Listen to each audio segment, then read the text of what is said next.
So yun guys, welcome back po sa aking channel. Panibagong araw, panibagong vlog po ang aking i-upload po dito sa aking channel.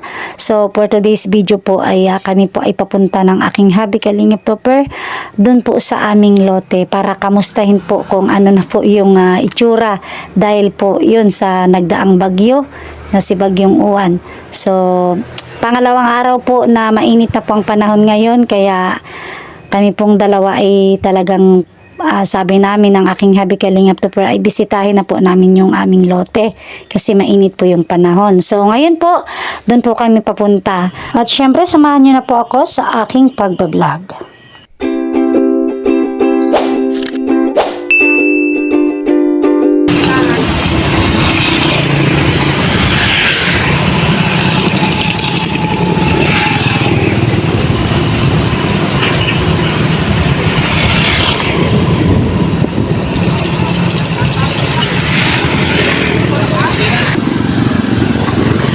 So yun guys, ito na po yung papunta po dun sa aming lote.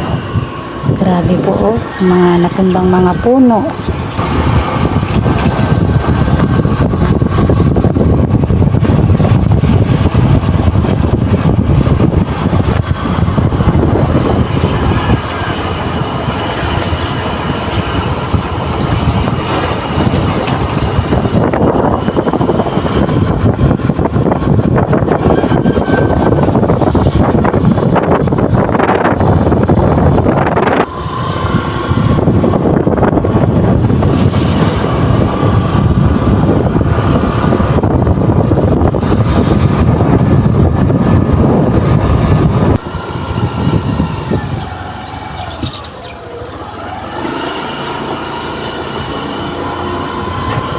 So yun guys, ito po yung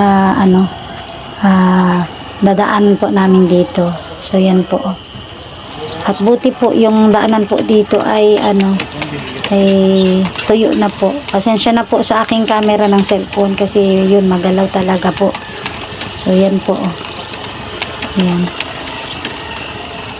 Buti na lang at tuyo na po yung daanan. So ito na po yung daan papunta po dun sa aming lote. Yan po. So yun guys, nandito na po kami Ayan, so dito po, papasok po tayo dito sa gate. Dito po sa gate po namin Ayan. Pero nga po, yun, medyo mahirap magpasok kasi yun nga may may buhangin po na nakaharang. Pero okay lang po, kayang-kaya naman po makapasok. Oo.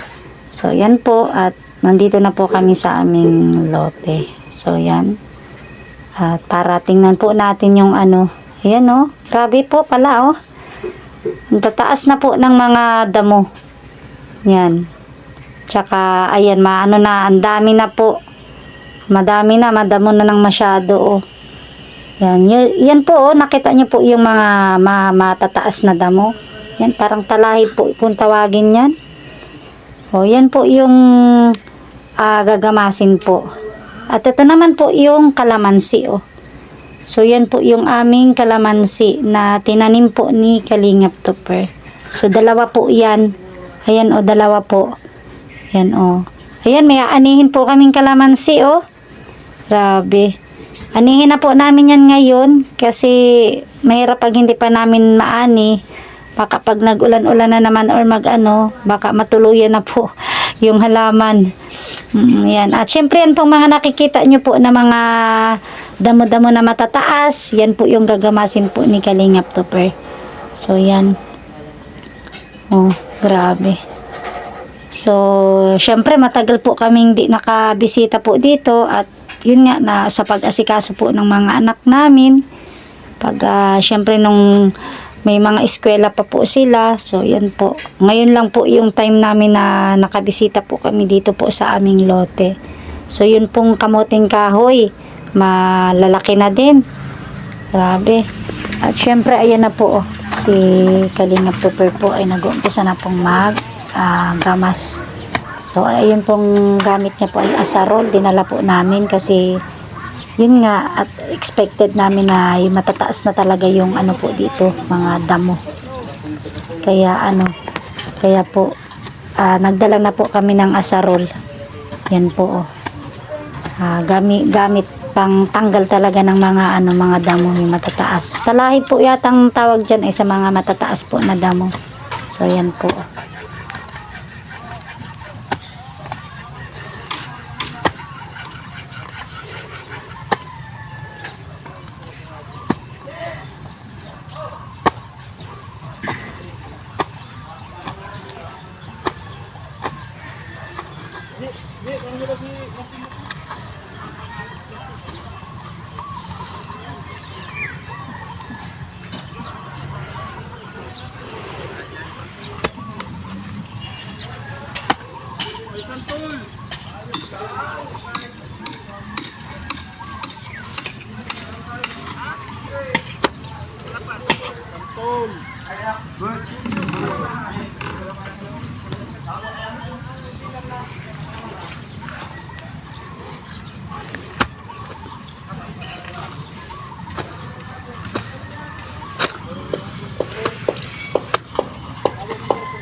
Yeah.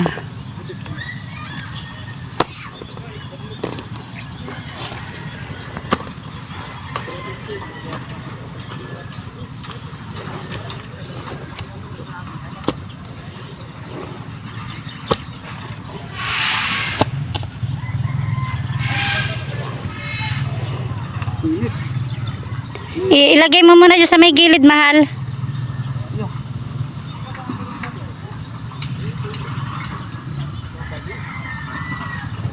Yan. Grabe po talagang grabe po talagang init oh. Nag-overheat po ang cellphone natin. Yung cellphone po ni Kalingap Topper na po, overheat. Hindi po siya at grabe na na pong masyado yung cellphone.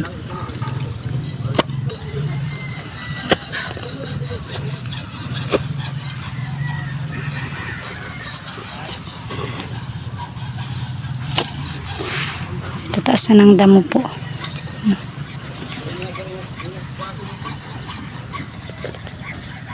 Ito dapat ang tinatanggal oh. Grabe ang tumubo. Pag hindi tinanggal ang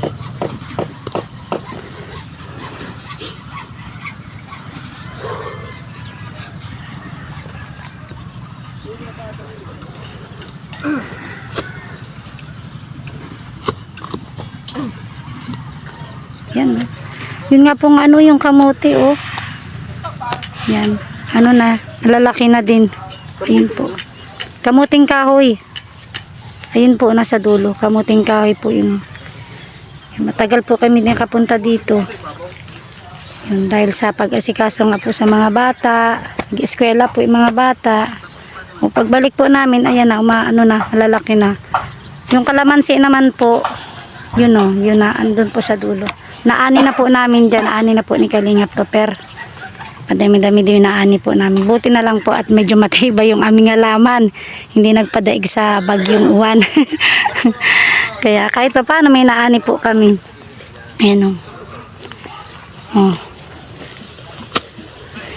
Yung tinatanggal lang po muna namin ay yung medyo magagaya po nito. Yung mahaba-habang Kasi po yan, medyo daw pang nito ang ugat nito sa ilalim. Medyo kailangan matanggal po ito. Kaya yan po yung tinatanggal ni Kalingap Topper.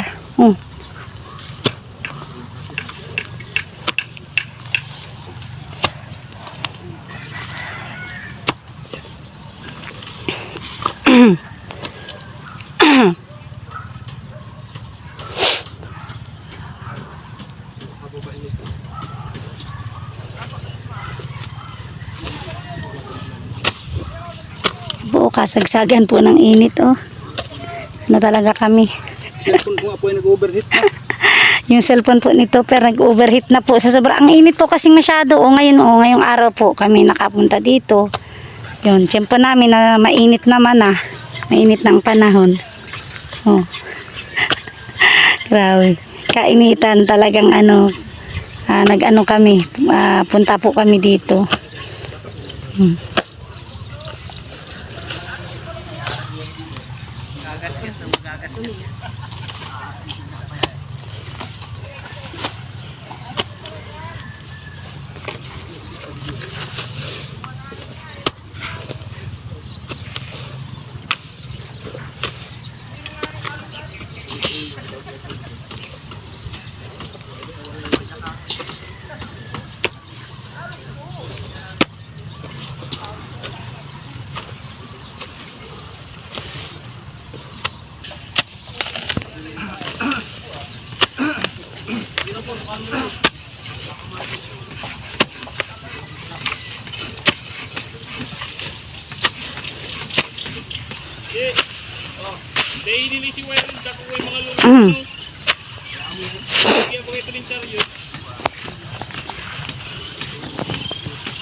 Pag medyo ano mahal, pwede ka mag ano.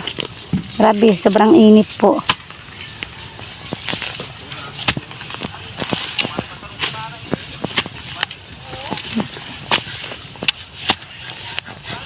Yeah.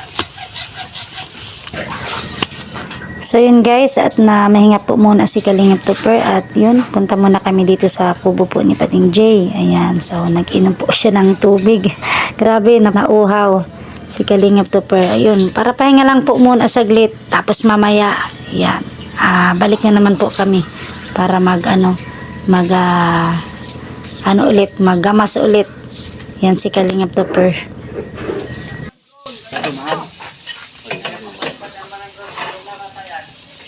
Saan? Itiradurin ko.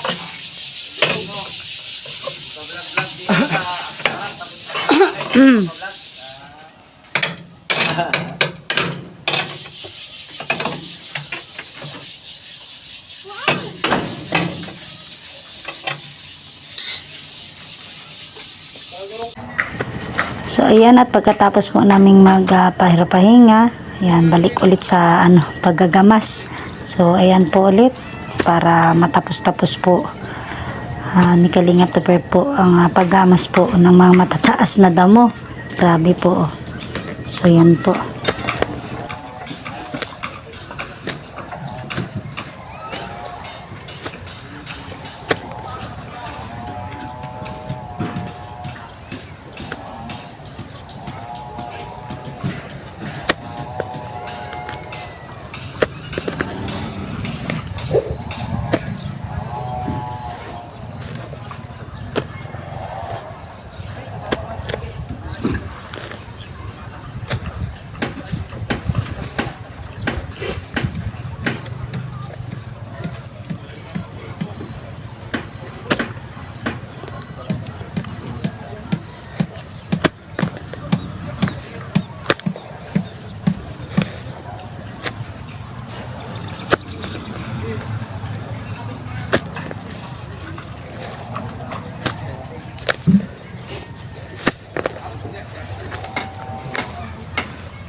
Baliktad yan.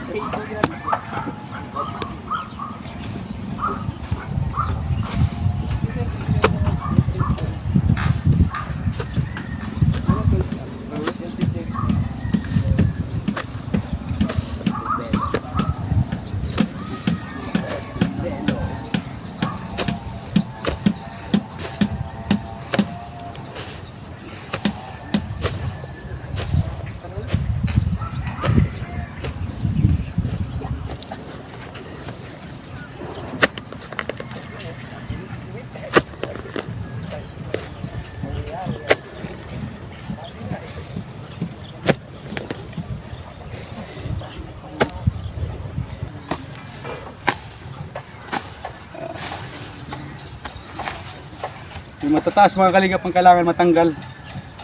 Kasi ito mga Carabao grass, protection na po ito dito sa putik.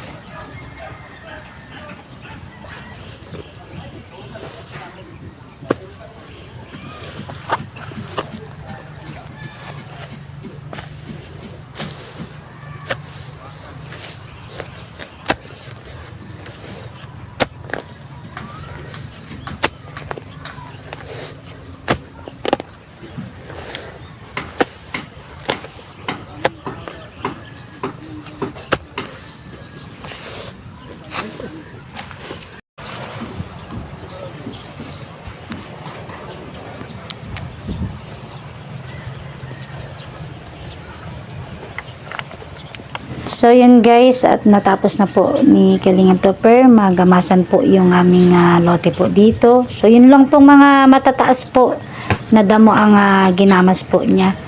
So hindi ko na rin po pinakita yung pag-ipon po ng mga damo. So yun po, at ngayong araw na to ay yun, uuwi na rin po kami ng aking hubby, Kalingap Topper. At syempre, kapag bisita din tayo sa lote namin at nakapunta din po sa kubo ni Pading J. So yun po, maraming salamat po sa inyong lahat. At salamat sa walang sawang pagsusuporta po sa amin ng aking hubby. At sana po ay panoodin nyo po palagi ang aming mga upload, mga live. At patuloy nyo po kaming suportahan sa aming mga ginagawa. So yun lang po. At maraming salamat po sa inyong lahat. God bless po, and we love you all, mga kalingap.